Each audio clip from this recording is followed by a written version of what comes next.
Bienvenue chez MTB Cooking. Aujourd'hui, on partage avec vous une recette d'un gratin nourrissant de brocoli, de chou-fleur et de lardons fumés. On va commencer par faire frire du lardon fumé coupé en dés et on va faire ça jusqu'au moment où le lardon fumé commence à devenir bien croustillant et doré. Et après, on peut enlever le lardon et on peut garder le gras dans la poêle parce qu'on va continuer avec faire frire des oignons.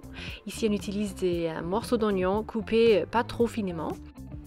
Et on va continuer à les faire frire jusqu'au moment où elles soient bien dorées, ces oignons. Et après, on peut ajouter aussi de l'ail émincé et on va couper le feu en même temps pour que l'ail ne brûle pas. Dans une casserole, on va faire une sauce béchamel pour ce gratin. Ça veut dire qu'on va faire fondre du beurre avant d'ajouter de la farine. Et on fait en roux.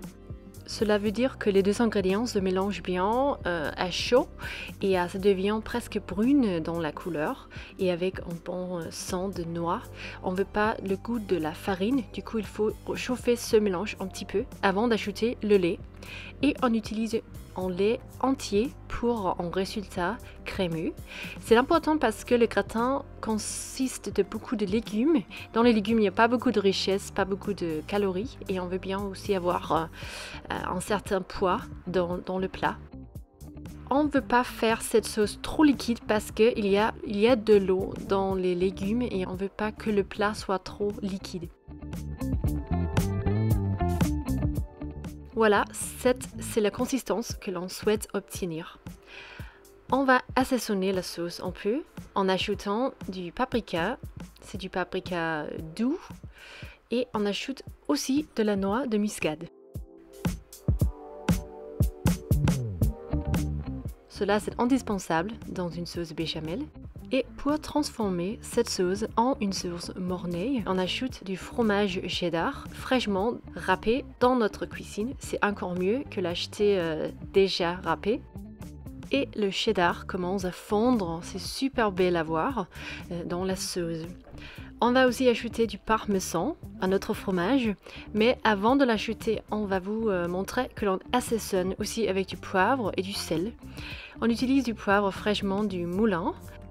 Et avec le sel, il faut faire attention parce que vu qu'on va ajouter aussi le parmesan râpé qui contient aussi plein de goût salé, il ne faut pas trop ajouter de sel. Mais c'est à vous de goûter et d'assaisonner selon votre souhait. Pour rendre la sauce plus épaisse, on va ajouter un œuf. Cela permet à la sauce de se gonfler un peu dans le four. On va assembler dans un plat à cuisson beurré. On va déposer les bouquets de brocoli et de chou-fleur. Ici, les bouquets sont crus, mais on vous conseille de les faire cuire à la vapeur pendant quelques minutes avant d'assembler. Cela assure moins d'eau dans les légumes. On ajoute aussi le mélange d'oignons qu'on a fait sur la poêle. Cela va donner plein de goût. Et on va déposer les morceaux de lardons fumés croustillants qu'on a fait il y a quelques minutes. Même si c'est super beau comme ça, on veut quand même aussi ajouter la sauce mornay. Et cela va vraiment assurer que le plat soit en entier.